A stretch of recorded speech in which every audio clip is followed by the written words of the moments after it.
Hey, stop! Tu roules sur le boulevard BD? Cet album est fait pour toi.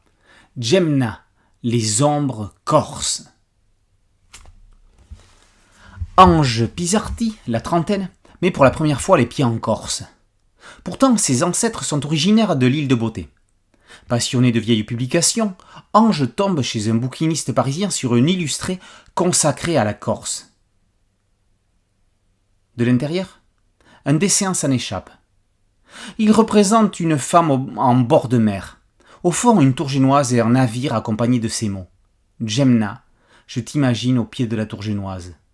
Tant de mystères et un trésor en toi, protège-le.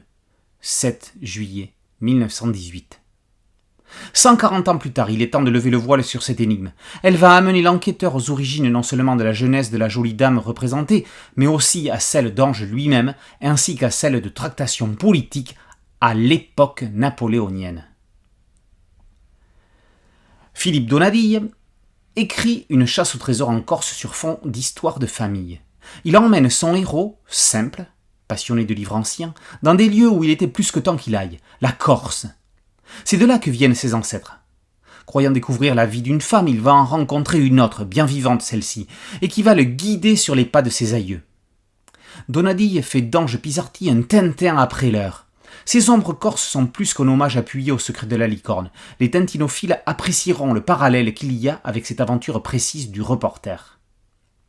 Donadille mêle la grande et la petite histoire. La navigation, les villas américaines, la religion, Napoléon Bonaparte et Pascal Paoli, Ogliastro et le Cap Corse, le village spatio-temporel est éblouissant.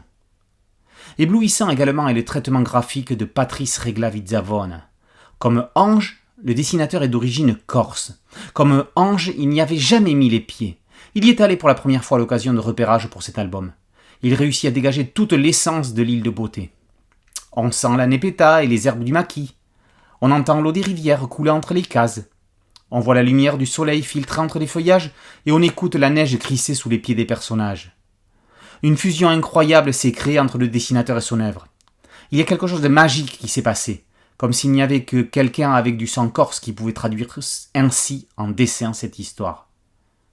Une couleur directe colorée pour les scènes contemporaines, un traitement sépia pour les flashbacks, un traitement type gravure pour les scènes historiques, des pages de garde comme une tapisserie d'Aubusson corse et une double couverture envoûtante.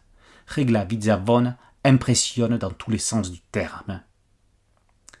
On a l'habitude de dire quand on a fini de lire Tintin, on peut recommencer à lire Tintin, on y trouvera toujours quelque chose de nouveau.